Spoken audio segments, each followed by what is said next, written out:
गाय ही आपल्यासाठी पूजनीय आहे। तिच्या गर्भात 33 कोटी देवांचा वास असतो। राज्य सरकारच्या निर्णयामुळे राज्यभरात गायींचं पूजन करण्यात येईल। तसेच तिच्या देखभालीसाठी राज्य सरकारनं अनुदान देण्याचा निर्णय घेतला असून त्यामुळे गोमातेचं जतन केलं जाईल। राज्य सरकारने देशी गायीला राज्यमाता गोमाता म्हणून मान्यता दिल्याचा महत्त्वपूर्ण निर्णय घेतला आहे।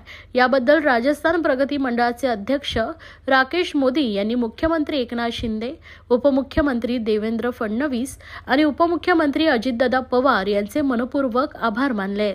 जय श्रीराम। काल महाराष्ट्राचे मुख्यमंत्री एकनाथ शिंदेजी व महाराष्ट्राचे दोन्ही उपमुख्यमंत्री देवेंद्रजी फडणवीस आणि अजित पवार यांनी एक ऐतिहासिक निर्णयामध्ये गौमातेला राज्यमातेचे दर्जा दिलेला आहे।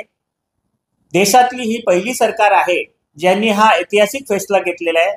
त्याच्यामुळे पुन्हा एकदा महाराष्ट्राच्या सरकारला मी कोटी कोटी धन्यवाद देतो की त्या ऐतिहासिक निर्णयामुळे भारतवर्षच्या तमाम हिंदू व सनातनी धर्मांच्या लोकांमध्ये एक नवीन चेतना जागी झालेली आहे।